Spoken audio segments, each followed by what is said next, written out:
وَلَقَدْ يَسَّرْنَا الْقُرْآنَ لِلذِّكْرِ فَهَلْ مِن مُّدَّكِرٍ الحمد لله رب العالمين والصلاة والسلام على أشرف الأنبياء والمرسلين أما بعد فأعوذ بالله من الشيطان الرجيم من همزه ونفخه ونفثه بسم الله الرحمن الرحيم رب اشرح لي صدري ويسر لي أمري واحلل عقدة من لساني يفقه قولي اللهم انفعنا بما علمتنا وعلمنا ما ينفعنا وزدنا علما فبشر عبادي الذين يستمعون القول فيتبعون أحسنه أولئك الذين هداهم الله وأولئك هم أولو الألباب إن الله يمسك السماوات والأرض أن تزولا ولئن زالتا إن أمسكهما من أحد من بعده إنه كان حليما غفورا وأقسموا بالله جهد أيمانهم لئن جاءهم نذير ليكونن أهدى من إحدى الأمم فلما جاءهم نذير ما زادهم إلا نفورا استكبارا في الأرض ومكر السيء ولا يحيق المكر السيء إلا بأهله فهل ينظرون إلا سنة الأولين فلن تجد لسنة الله تبديلا ولن تجد لسنة الله تحويلا أعوذ بالله من الشيطان الرجيم بسم الله الرحمن الرحيم إن الله يمسك السماوات والأرض أن تزولا بے شک اللہ تعالیٰ تھامے ہوئے ہے آسمانوں کو اور زمین کو ان تزولا کہیں ایسا نہ ہو کہ وہ زائل ہو جائیں، وہ ہل جائیں، وہ ٹل جائیں۔ پچھلی آیات میں اللہ رب العالمین نے شرک کا رد کیا ہے اور اللہ نے بتایا کہ اللہ کے علاوہ جن کو شریک بنایا جاتا ہے نہ تو انہوں نے کوئی چیز پیدا کی ہے آسمانوں میں اور زمین میں، نہ آسمان و زمین کی تخلیق میں ان کی کوئی شراکت ہے، اور نہ ان کے بارے میں پچھلی جو کتابیں ہیں، آسمانی صحیفے ہیں، ان میں کوئی دلیل موجود ہے کہ اللہ کے علاوہ کسی کو معبود بنایا جائے، کسی کے لیے ذبح، نذر و نیاز اور دیگر وہ امور جو مشرکین مکہ سر انجام دیتے تھے اپنے شریکوں کے لیے وہ کیے جائیں۔ تو جب شرک کا رد کیا تو اب اللہ تعالیٰ اپنی عظمت بیان کر رہے ہیں کہ اللہ رب العالمین کی شان کیا ہے، جس شان میں اللہ کا کوئی شریک نہیں ہے۔ اللہ رب العالمین کی شان تو یہ ہے، اللہ رب العالمین کی عظمت، اللہ کی وحدانیت اور توحید کے دلائل۔ اللہ اس کائنات کا خالق، مالک، رازق ہے اور اکیلا ہے۔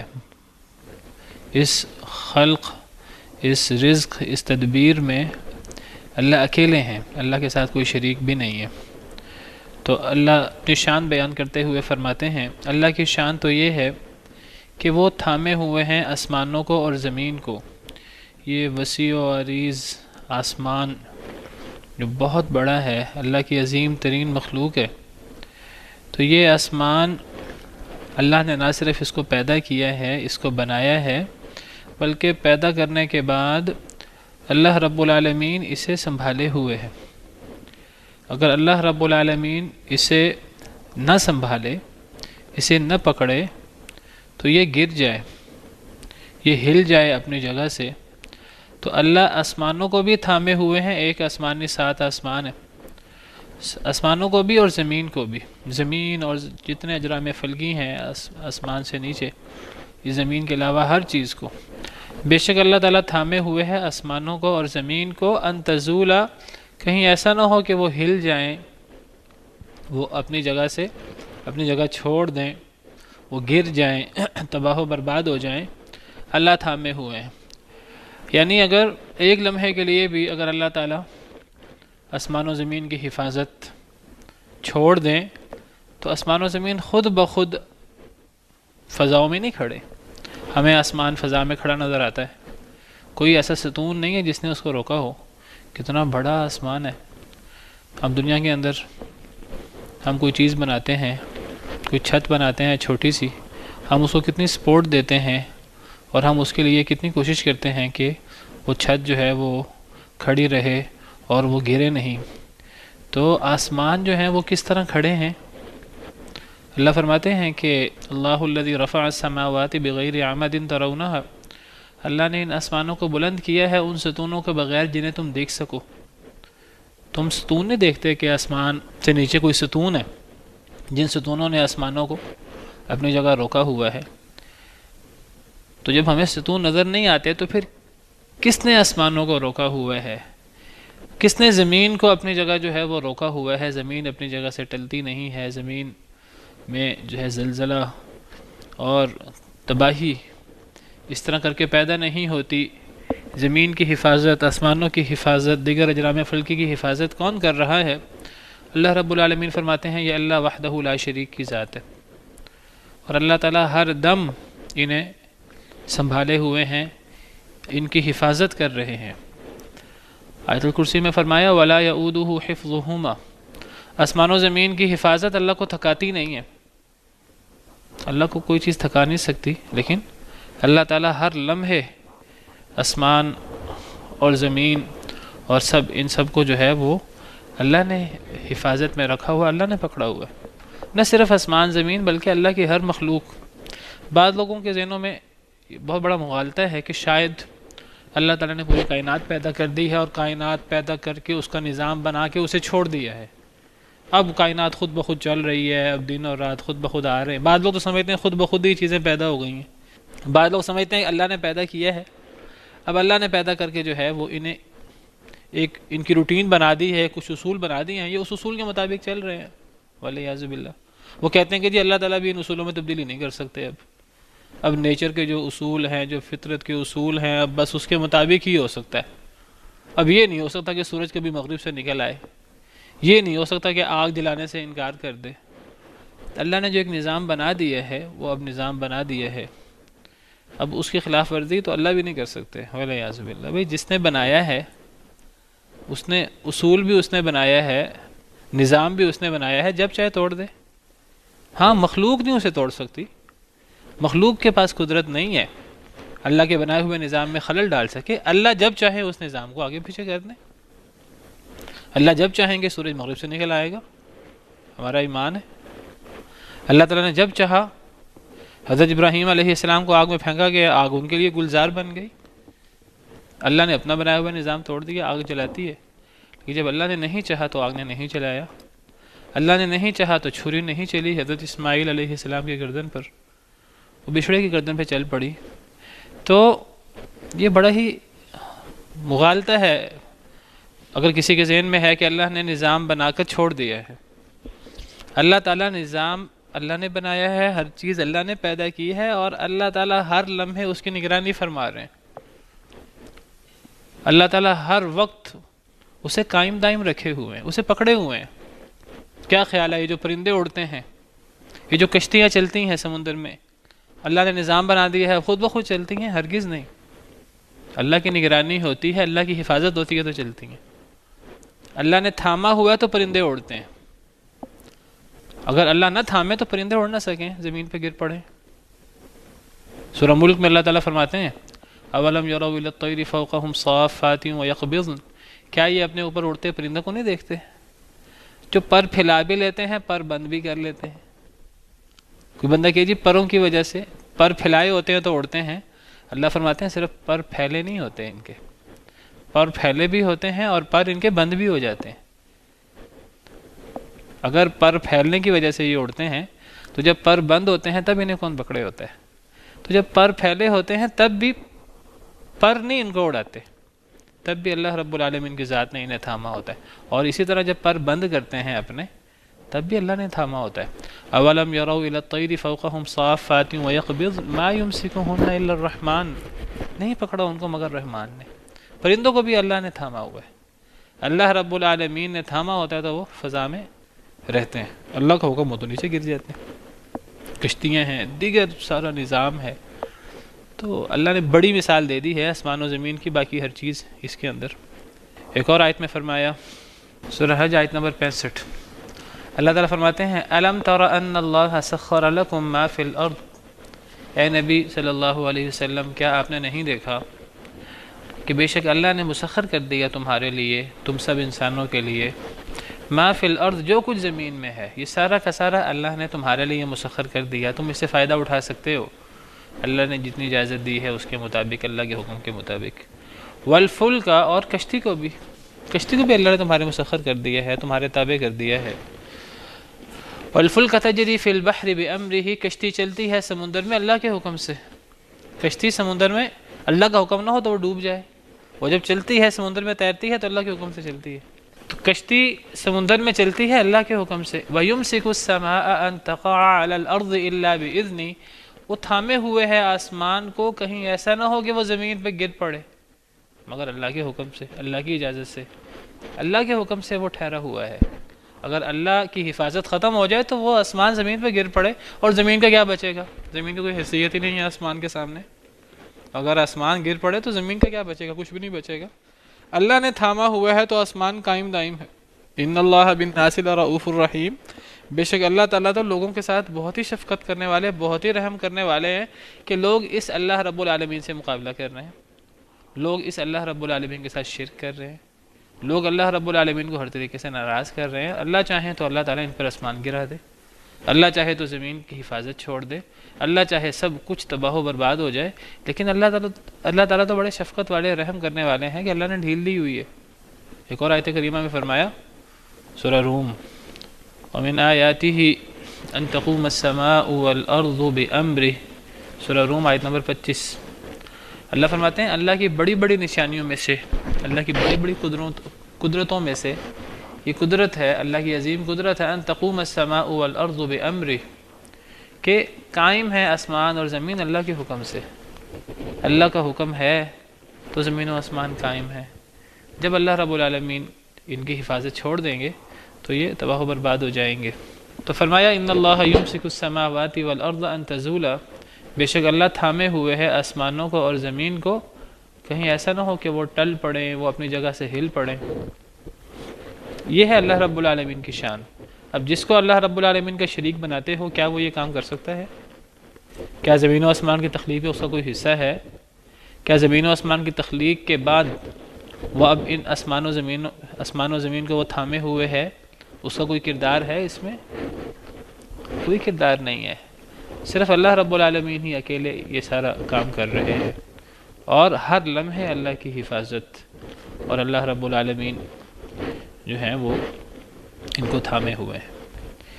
وَلَئِن زَالَتَ، اور اگر یہ دونوں زائل ہو جائیں، اگر یہ دونوں ٹل جائیں، ہل جائیں اپنی جگہ سے، آسمان و زمین، ان امسکہما من احد من بعدی، نہیں تھام سکتا ان دونوں کو کوئی ایک اللہ کے بعد.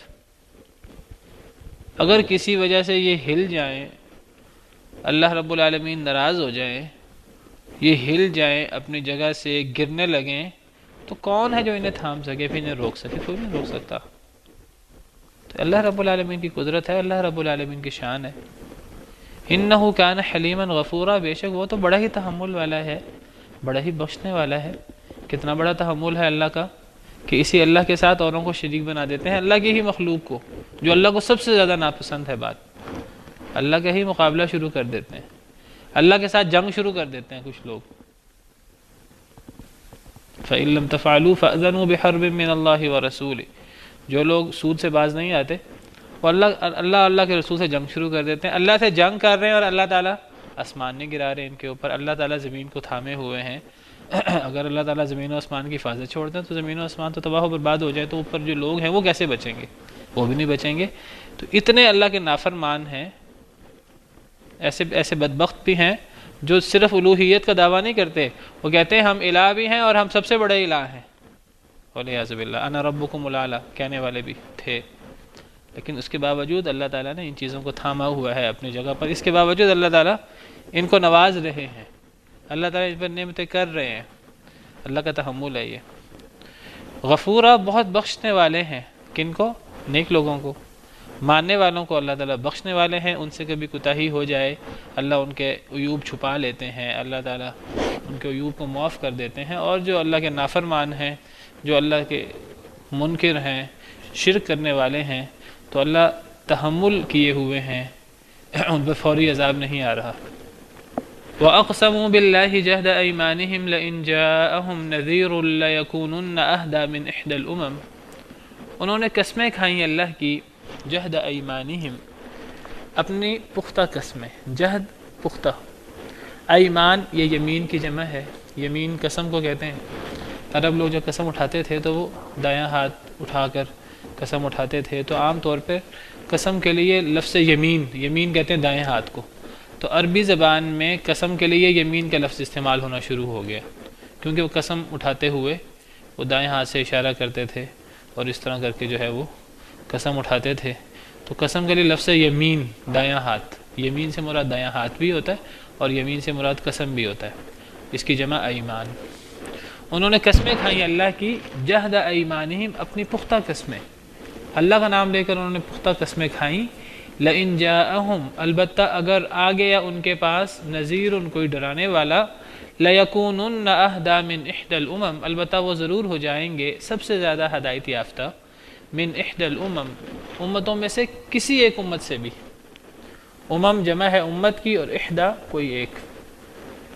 انہوں نے اللہ کی قسمیں کھائیں نبی کریم صلی اللہ علیہ وسلم کے آنے سے پہلے، حسرت سے کہتے تھے دیکھو جی وہ بنی اسرائیل پہ جتنے نبی آ رہے ہیں، سارے نبی ان میں آتے ہیں اور ان میں بادشاہت اور نبوت، اللہ کی کتابیں ان میں اترتی ہیں، ہم میں کوئی نبی نہیں اترتا، اور قسمیں اٹھا کر کہتے تھے کہ کاش کہ ہمیں بھی کوئی نبی اترے، اگر ہم میں کوئی نبی اترا تو ہم دکھا دیں گے دنیا کو کہ ہم نبی کی کیسے پیروی کرتے ہیں۔ انہوں نے تو نبی کی پیروی نہیں کی، انہوں نے تو یہ اور یہ اور یہ کیا، اگر ہم میں کوئی نبی آ جائے، کہا کرتے تھے نبی کریم صلی اللہ علیہ وسلم کے آنے سے پہلے، کہتے تھے کاش ہم میں کوئی نبی آ جائے، اگر ہم میں کوئی نبی آ جائے تو ہم دنیا کی تمام امتوں میں سے سب سے ہدایت یافتہ ہم ہوں گے، ایسے دعوے کیا کرتے تھے۔ جیسے کوئی شخص دعویٰ کرتے ہیں نا کہ میرے پاس مال نہیں، اگر میرے پاس مال آ جائے تو میں تو بس اتنا مال یہاں اور یہاں اور یہاں خرچ کر دوں گا۔ اس طرح انہوں نے قسمیں کھائیں بڑی پختہ، اور قسمیں اٹھا کر کہا کہ نبی صلی اللہ علیہ وسلم کے آنے سے پہلے، قرآن کے اترنے سے پہلے، کاش کہ ہم میں کوئی کتاب اترے، کاش کہ ہم میں کوئی نبی آئے، اگر ہم میں کوئی کتاب اتر گئی، ہم میں کوئی نبی آ گیا تو ہم دنیا کی ہر امت سے زیادہ ہدایت یافتہ امت ہم ہوں گے۔ انہوں نے قسمیں کھائیں نبی صلی اللہ علیہ وسلم کے آنے سے پہلے، اللہ ان کو یاد دلا رہے ہیں، اللہ فرما رہے ہیں فلما جاءہم نذیر، پس جب آ گیا ان کے پاس ڈرانے والا، ما زادہم الا نفورا، نہیں اس نے زیادہ کر دیا انہیں مگر بھاگنے میں، نفرت میں۔ اب اپنے قسموں کا پاس کر لیتے، جب ڈرانے والا آ گیا تو پہلے تو قسمیں کھاتے تھے کہ اللہ کی قسم اگر کوئی ڈرانے والا آ گیا تو ہم دیکھنا کیسے پھر اس کی حمایت کرتے ہیں، کیسے ہم اس پر ایمان لاتے ہیں، کیسے ہم مثالیں قائم کرتے ہیں، دنیا جہاں کی ہر امت سے بڑھ کر ہم کردار ادا کریں گے۔ اللہ فرماتے ہیں کہ جب پھر ڈرانے والا آ گیا تو یہ تو بھاگنے میں مقابلہ کرنے لگے کہ کون زیادہ نفرت کرتا ہے، کون زیادہ دوڑتا ہے، کون زیادہ انکار کرتا ہے۔ نہیں زیادہ کیا اس نے انہیں مگر بھاگنے میں، یہ تو بھاگنے کا مقابلہ کرنے لگے۔ ایک اور آیت میں فرمایا سورہ انعام آیت نمبر 156، اللہ تعالیٰ فرماتے ہیں کہ جو ہم نے تم پر کتاب اتاری ہے، یہ ہم نے تم پر کتاب کیوں اتاری ہے؟ اللہ تعالیٰ قرآن کریم اتارنے کی، نبی کریم صلی اللہ علیہ وسلم کو بطور نبی بھیجنے کی حکمت بیان کر رہے ہیں۔ سورہ انعام میں اللہ فرماتے ہیں وَهَذَا كِتَابٌ أَنزَلْنَاهُ مُبَارَكٌ، یہ کتاب اس کو ہم نے نازل کیا ہے، یعنی قرآن مبارکن، بڑی بابرکت کتاب ہے، فَاتَّبِعُوهُ، اس کی پیروی کرو، وَاتَّقُوا، اور ڈرو اللہ تعالیٰ سے، لَعَلَّكُمْ تُرْحَمُونَ، تاکہ تم پر رحم کیا جائے۔ یہ اللہ نے کتاب کیوں اتاری؟ ان تقولوا انما انزل الكتاب على طائفتين من قبلنا، یہ کتاب ہم نے اس لیے اتاری ہے کہ تم یہ نہ کہو کہ کتاب تو ہم سے پچھلی دو جماعتوں پر اتری تھی۔ پچھلی دو جماعتیں کون سی؟ یہود و نصارہ، یہودیوں پر تورات اتری اور عیسائیوں پر انجیل اتری، تم یہ نہ کہو کہ ہم سے پچھلی 2 جماعتوں پر کتاب اتری تھی، وَإِن كُنَّا عَن دِرَاسَتِهِمْ لَغَافِلِينَ، ہم تو کتاب کے پڑھنے سے ہی غافل تھے، ہمیں تو پتہ ہی نہیں کہ وہ کتاب ہم پہ تو اتری نہیں۔ تو اللہ تعالیٰ فرماتے ہیں کہ ہم نے یہ قرآن اس لیے اتارا، ہم نے نبی کریم صلی اللہ علیہ وسلم کو اس لیے بھیجا، کہیں ایسا نہ ہو کہ تم کہو او تقولوا لو ان انزل علینا الکتاب لکنا اہدی منہم، تم یہ نہ کہو قیامت کے دن کہ اگر ہم پر کتاب اتاری گئی ہوتی تو ہم ان سے زیادہ ہدایت یافتہ ہوتے یہود و نصارہ سے۔ فقد جاءکم بینۃ من ربکم وہدی ورحمہ، پس تحقیق آ چکی تمہارے پاس روشن نشان تمہارے رب کی طرف سے، اور ہدایت بھی اور رحمت بھی۔ تمہارے پاس تمہارے رب کی طرف سے روشن نشانیاں بھی آ چکی قرآن کریم کی صورت میں، نبی کریم صلی اللہ علیہ وسلم کی معجزات کی صورت میں، وہدن ہدایت بھی ورحمہ اور رحمت بھی۔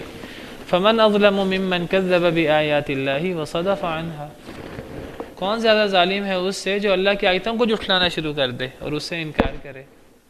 اب تو تمہارے پاس اللہ کی آیتیں آ گئی ہیں، تم کہا کرتے تھے اللہ کی آیتیں ہمارے پاس آئیں گی، کوئی ڈرانے والا آئے گا، اللہ کی کتاب آئے گی تو ہم سب سے زیادہ ہدایت یافتہ ہوں گے۔ اب تو آ چکی ہیں تمہارے پاس، نبی آ چکا، کتاب آ چکی، اور جو اللہ کی آیتوں کو جھٹلا دے، اللہ کی کتاب کو جھٹلا دے، اس سے بڑھ کر ظالم کون ہوتا ہے؟ کوئی بھی نہیں ہوتا۔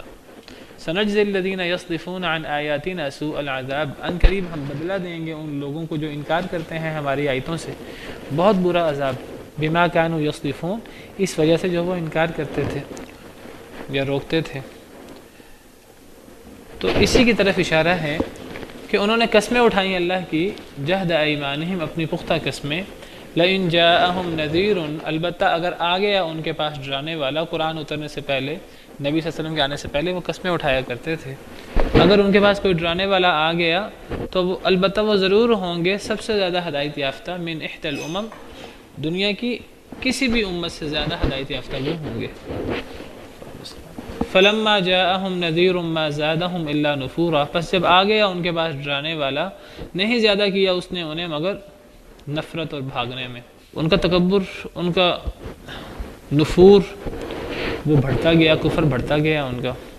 استکبارا فی الارض ومکر السیئ، زمین میں تکبر کرتے ہوئے، انہوں نے تکبر کی وجہ سے نہ مانا، تکبر کی وجہ سے انکار کیا۔ تکبر کسے کہتے ہیں؟ تکبر کہتے ہیں بڑا سمجھنے کو اپنے آپ کو۔ تکبر کی 2 قسمیں ہوتی ہیں، ایک تو مشہور تکبر ہوتا ہے کہ انسان دوسرے لوگوں کو حقیر سمجھے، اپنے آپ کو لوگوں سے بڑا سمجھے، یہ تکبر کی چھوٹی قسم ہے۔ تکبر کی بڑی قسم یہ ہے کہ لوگ تو چھوڑیے، انسان اپنے آپ کو حق سے بھی برتر سمجھے، انسان اپنے آپ کو اللہ کی آیات سے، اللہ کے بھیجے ہوئے نبی اور اس کی دعوت سے اپنے آپ کو جو ہے وہ بڑا سمجھے، یہ دعوت تو عام لوگوں کے لیے ہے، یا انسان جو ہے وہ حق کا انکار کر دے، وہ حق کو بھی اپنے سے چھوٹا سمجھے، لوگوں کو چھوٹا سمجھنا اپنے سے، یہ بھی تکبر ہے، لیکن اصل بڑا تکبر حق کا انکار کرنا۔ اسی لیے جب ابلیس نے سیدنا آدم علیہ السلام کو سجدہ نہیں کیا، اللہ کے حکم سے انکار کیا، تو اللہ نے فرمایا ابا واستکبر وکان من الکافرین، اس نے انکار کیا اور تکبر کیا اور وہ کافروں میں سے ہو گیا۔ تو فرمایا استکبارا فی الارض، یہ جو اب اللہ کی آیتوں کو نہیں مان رہے، نبی صلی اللہ علیہ وسلم کی نبوت سے انکار کر رہے ہیں، یہ جو بھاگ رہے ہیں، تو یہ تکبر کر رہے ہیں زمین میں۔ الکبر بطر الحق وغمط الناس، تکبر کہتے ہیں حق کا انکار کرنے کو، لوگوں کے حقیر سمجھنے کو۔ تو زمین میں تکبر کرتے ہوئے یہ لوگ حق کا انکار کر رہے ہیں۔ ومکر السیئ، اور برا مکر کرتے ہوئے،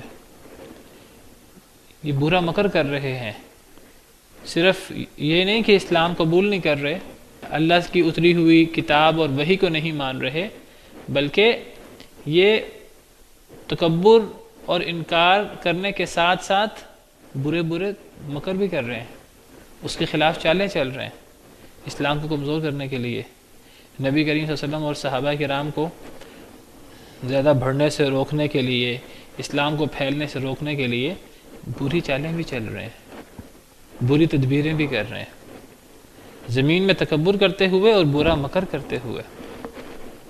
فرمایا لیکن یاد رکھو وَلَا يَحِيقُ الْمَكْرُ السَّيِّئُ إِلَّا بِأَهْلِهِ، نہیں لوٹتا برا مکر الا باہلہ مگر اس کے اہل پر ہی۔ برا مکر جو شخص بھی کرتا ہے اس کا نقصان اسی شخص کو ہوتا ہے۔ ایک شخص کبھی بھی برا مکر کرنا چاہے، کسی دوسرے کو نقصان پہنچانا چاہے تو وہ نقصان دوسرے کو نہیں پہنچاتا، وہ در حقیقت اپنے آپ کو نقصان پہنچاتا ہے۔ ہمارے ہاں مشہور محاورہ ہے کہ جس کے لیے گھڑا کھوتا ہے وہ اس میں خود گر پڑتا ہے، جس کے لیے جال بچھاتا ہے وہ اس جال میں خود پھنس جاتا ہے۔ یہ تو ہے عام لوگوں کے ساتھ۔ اگر ایک انسان اللہ کے خلاف، اللہ کے دین کے خلاف برے مکر کرے گا تو اس کا نقصان سراسر وبال اس کو ہوگا۔ اللہ نے تو اپنے دین کو غالب کرنا ہی کرنا ہے۔ لوگ اللہ کے دین کو، اللہ کے نور کو منہ سے پھونکے مار مار کر بجھانا چاہتے ہیں۔ اللہ نے اس کو پھونکے کہا ہے، جیسے انسان منہ سے پھونک مارے۔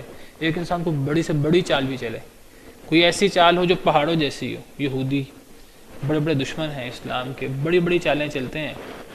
اللہ فرماتے ہیں بڑی بڑی چالیں ہوں، پہاڑوں کی طرح کی چالیں ہوں، وہ یہ حیثیت رکھتے ہیں جیسے کو مطلب منہ سے پھونک مار دے۔ تو یہ اللہ کے نور کو منہ کی پھونکوں سے بجھانا چاہتے ہیں، لیکن اللہ کبھی بھی اپنے دین کو ان کی پھونکوں کی وجہ سے ختم نہیں کر دیں گے۔ اپنے دین کی مدد تو اللہ نے کرنی ہے۔ یریدون لیطفئوا نور اللہ بافواہہم، یہ اللہ کے نور کو اپنے منہ کی پھونکوں سے بجھانا چاہتے ہیں۔ واللہ متم نورہ، اللہ نے تو اپنے نور کو پورا کرنا ہی کرنا ہے۔ ولو کرہ الکافرون، کافر جتنا بھی ناپسند کریں، جتنا دبائیں اسلام کو، اسلام تو اتنا ابھرتا ہے، اتنا پھیلتا ہے۔ هو الذی ارسل رسولہ بالہدی ودین الحق لیظہرہ علی الدین کلہ، اللہ نے اپنے رسول کو بھیجا ہدایت اور دین حق کے ساتھ تاکہ وہ اس کو تمام ادیان پہ غالب کر دے۔ ولو کرہ المشرکون، چاہے مشرک کتنا ہی ناپسند کیوں نہ کریں۔ اللہ نے تو دین کو بھیجا ہی اس لیے ہے کہ یہ دین غالب آئے گا۔ یہ دین کبھی مغلوب نہیں ہوتا، ہمیشہ غالب آتا ہے۔ باقی دین پر عمل کرنے والے، دین کے نام لیوا ہی جو ہیں وہ دین کو بگاڑنے کی کوشش کریں تو ایک الگ بات ہے۔ یہ دین ہمیشہ غالب رہتا ہے کیونکہ اللہ اس کے محافظ ہے اور اللہ نے اس کو غالب کرنا ہے۔ لیکن اللہ تعالیٰ، اگر اللہ نے دنیا کے اندر دین کو غالب کرنا ہو خود آ کر، ہمارا امتحان نہ کرنا ہو، تو دین تو ہمیشہ غالب رہے گا۔ اللہ کہتے ہیں کہ اللہ آزمائش کرتے ہیں کہ دیکھتے ہیں مسلمانوں میں سے کون دین کے لیے قربانی دیتا ہے، کون دین کو غالب کرنے کی کوشش کرتا ہے۔ پھر جو لوگ دین کے لیے قربانیاں دیتے ہیں، دین کے لیے محنت کرتے ہیں، پھر ایسے لوگوں کو اللہ تعالیٰ دنیا کے اندر بھی کامیاب کرتے ہیں، آخرت میں بھی کامیاب کرتے ہیں۔ تو جو بھی چال چلے گا دین کے خلاف، تو دین نے تو غالب آنا ہی آنا ہے، اس کی چال تباہی ہوگی، چاہے وقتی طور پہ ہمیں یہی نظر آئے کہ وہ بہت بڑی چال ہے اور اس کا دین کو بڑا نقصان پہنچ رہا ہے۔ آخر کار دین غالب آئے گا، آخر کار ان کی چال مغلوب ہوگی۔ اللہ تعالیٰ فرماتے ہیں ان الذین کفروا ينفقون اموالهم لیصدوا عن سبیل اللہ، سورہ انفال میں کافر لوگ اپنے مال خرچ کرتے ہیں لیصدوا عن سبیل اللہ، تاکہ وہ اللہ کے راستے سے روک سکیں۔ بڑے بڑے مال خرچ کرتے ہیں۔ پچھلے کافروں نے بھی بڑے مال خرچ کیے تھے۔ قریش مکہ نے جنگوں کے لیے جنگ بدر میں اتنا مال خرچ کیا اور بہت زیادہ مال خرچ کر کے اپنی طرف سے مسلمانوں کو، اللہ کے دین کو نقصان پہنچانے کے لیے، ختم کرنے کے لیے وہ ناچتے گاتے اور مال خرچ کر کے شرابیں پیتے وہ آئے تھے۔ ان الذین کفروا ينفقون اموالهم لیصدوا عن سبیل اللہ، کافر لوگ اپنے مال خرچ کرتے ہیں تاکہ اللہ کے راستے سے لوگوں کو روک دیں۔ اللہ فرماتے ہیں فَسَيُنْفِقُونَهَا، وہ مال خرچ کرتے رہیں گے، ثُمَّ تَكُونُ عَلَيْهِمْ حَسْرَةً، پھر یہ خرچ کرنا ان کے لیے حسرت بن جائے گا۔ ثُمَّ يُغْلَبُونَ، پھر وہ مغلوب بھی ہو جائیں گے۔ وہ مال خرچ کرنے سے فائدہ نہیں ہوگا، وہ مال خرچ کرنا ضائع جائے گا۔ یہ مال خرچ کرنا ان کے لیے حسرت بن جائے گا کہ جی مال خرچ کرتے تو اللہ کے دین کے غلبے کے لیے کرتے، اللہ کے دین کے خلاف مال خرچ کیوں کیا ہم نے؟ حسرت بھی بنے گا، پھر مغلوب بھی یہی ہوں گے۔ والذین کفروا الی جہنم یحشرون، پھر جہنم میں انہی کو اکٹھا بھی کر دیا جائے گا۔ تو جتنی بھی چال چلی جائے بری چال، اللہ فرماتے ہیں وَلَا يَحِيقُ الْمَكْرُ السَّيِّئُ إِلَّا بِأَهْلِهِ، بری چال نہیں لوٹتی مگر اپنے اہل کو ہی۔ جو بری چال چلتا ہے اللہ کے خلاف، اللہ کے نبی کے خلاف صلی اللہ علیہ وسلم، اللہ کے دین کے خلاف، اس کا نقصان اسی کو ہی ہوگا۔ مفسرین کرام کہتے ہیں کہ جو شخص اللہ کے دین کے خلاف، مسلمانوں کے خلاف چال چلے تو اس آیت کی روشنی میں وہ اپنے چال میں خود ہی پھنس جاتا ہے، اس کا نقصان اسی کو ہوتا ہے۔ جو بندہ زیادتی کرے، ظلم کرے، کہنے کوئی بندہ سمجھتا ہے میں نے بڑی زیادتی کر لی اگلے پر، میں نے اگلے کو بڑا دبا لیا، اس کی زیادتی اور ظلم کا وبال اسی پر پڑتا ہے۔ قرآن کریم میں اللہ فرماتے ہیں یا ایھا الناس انما بغیکم علی انفسکم، اے لوگو تم جتنی زیادتی کرنا چاہو کر لو، تمہاری زیادتی تمہارے اپنے خلاف ہے۔ انسان سمجھتا ہے میں نے بڑا ظلم کر لیا، میں نے بڑا دبا لیا اگلے کو، انسان کو پتہ نہیں ہوتا کہ وہ سارا کا سارا وہ خود نقصان اٹھاتا جا رہا ہے، وہ اپنے اوپر بوجھ لادتا جا رہا ہے۔ ایک انسان وعدہ خلافی کرتا ہے، ایک انسان جو بھی کارروائی کرتا ہے تو اس کی وعدہ خلافی کا وبال اسی پر پڑتا ہے۔ ومن نکث فانما ينکث علی نفسه، جو وعدہ خلافی کرتا ہے وہ اپنی نفس کے خلاف وعدہ خلافی کرتا ہے۔ جو انسان گناہ کرے گا، زیادتی کرے گا، دین کے خلاف چال چلے گا تو اس کا نقصان اسی کو ہی ہے۔ کوئی چھوٹے سے چھوٹا گناہ کرے یا بڑا گناہ کرے، اس کا اصل نقصان اس کو ہے۔ ومن ضل فانما يضل علیہا، جو گمراہ ہوتا ہے اپنے نفس کے خلاف گمراہ ہوتا ہے۔ وَإِنْ أَسَأْتُمْ فَلَهَا، جو گناہ کرتا ہے، برا کام کرتا ہے، وہ اپنے نفس کے خلاف کرتا ہے، اور جو نیکی کرتا ہے اس کے بالمقابل تو اس کی نیکی اس کو فائدہ مند ہوتی ہے، چھوٹی ہو یا بڑی ہو۔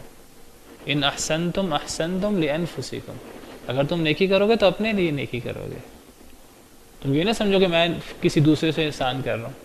اگر اللہ کے حکم پر عمل کرتے ہوئے کسی دوسرے سے نیکی کر رہے ہو تو اس کے لیے نہیں کر رہے، اپنے لیے کر رہے، اس کا فائدہ تمہیں پہنچے گا، چھوٹی ہو یا بڑی۔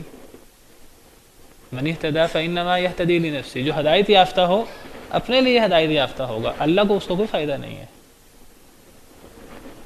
تو یہ اصول ہیں جو اللہ نے بیان کر دیے۔ فرمایا کہ نہیں لوٹتا برا مکر مگر اپنے اہل کو ہی، جو برا مکر کرے گا اس میں خود پھنسے گا۔ فَهَلْ يَنظُرُونَ إِلَّا سُنَّةَ الْأَوَّلِينَ، بس نہیں وہ انتظار کر رہے مگر پہلے لوگوں کی سنت کا، پہلے لوگوں کے طریقے کا، سنت کا معنی طریقہ۔ نہیں یہ لوگ انتظار کر رہے، کون لوگ؟ کفار مکہ، نبی کریم صلی اللہ علیہ وسلم کے مخالفین۔ اور یہ آیت صرف نبی صلی اللہ علیہ وسلم کے زمانے کے لیے نہیں ہے، قیامت تک جو لوگ بھی دین کی مخالفت کرتے رہیں گے، اللہ فرماتے ہیں نہیں یہ انتظار کر رہے مگر پہلوں کے طریقے کا۔ پہلوں کا طریقہ کیا ہے کہ پہلے لوگوں نے بھی ایسے کام کیے تھے۔ فرعون کوئی کم تھا مخالفت کرنے میں دین کی، نمرود اور دیگر تمام نبیوں کے مخالفین، اللہ نے سب کے قصے بیان کیے ہیں۔ بڑے بڑے طاقتور لوگ تھے، بڑا مال تھا ان کے پاس، بڑا ان کے پاس اقتدار اور غلبہ تھا، پھر کیا ہوا؟ آخرکار اللہ کے نبی غالب آئے، جن کے پاس مادی اسباب نہیں تھے لیکن اللہ ان کے ساتھ تھا، آخرکار مسلمان غالب آئے۔ آخرکار جو اللہ کے خلاف چالیں چلنے والے، اللہ کے دین کے خلاف کارروائیاں کرنے والے، آخرکار وہی تباہ ہوئے۔ بڑے سے بڑا کوئی نام لے لے تو یہ نہیں انتظار کر رہے مگر پہلوں کے طریقوں کا۔ پہلے لوگوں کو اللہ نے کسی کو غرق کر دیا سمندر میں، کسی کو اللہ نے بارشیں بھیج کر ہلاک کیا، کسی کو اللہ نے پتھروں سے بارش برسا کر ہلاک کیا، کسی کو کس طریقے سے، کسی کو کس طریقے سے، کسی کی بستی اللہ نے الٹا دی۔ تو یہ پہلے لوگوں کے طریقے کا انتظار کر رہے ہیں کہ ہم پر بھی عذاب آئے، یہ عذاب کا انتظار کر رہے ہیں جو پہلے لوگوں پر آتا رہا۔ فَلَن تَجِدَ لِسُنَّةِ اللَّهِ تَبْدِيلًا، پس ہرگز نہیں آپ پائیں گے اے اللہ کے نبی صلی اللہ علیہ وسلم، لِسُنَّةِ اللَّهِ تَبْدِيلًا، اللہ کے طریقے میں کوئی تبدیلی، اللہ کے طریقے میں کبھی تبدیلی نہیں ہوتی۔ کون سا طریقہ؟ ظالموں کو سزا دینے کا۔ اب یہ ظالم لوگ ایمان نہیں لا رہے، ظلم پہ ظلم کرتے جا رہے ہیں، کیا انتظار ہے؟ اللہ کے عذاب کا۔ پہلے لوگوں کا جو طریقہ ہے، پہلے لوگوں نے ظلم کیا، ان پر اللہ کا عذاب آیا، یہ بھی اسی اللہ کے طریقے کا انتظار کر رہے ہیں۔ اور یاد رکھیں یہ اپنے روش نہیں بدلیں گے، اللہ کا طریقہ بھی نہیں بدلے گا۔ اللہ کا طریقہ بھی ہمیشہ سے یہ رہا ہے کہ ظلم پھر ظلم ہے، بڑھتا ہے تو پھر آخرکار جو ہے وہ مٹ جاتا ہے، پھر اللہ کی طرف سے پھر عذاب آتا ہے۔ اللہ ظالم کی رسی دراز تو کر دیتے ہیں لیکن اللہ کے ہاں دیر تو ہے، اندھیر نہیں ہے، سزا ضرور ملتی ہے آخرکار۔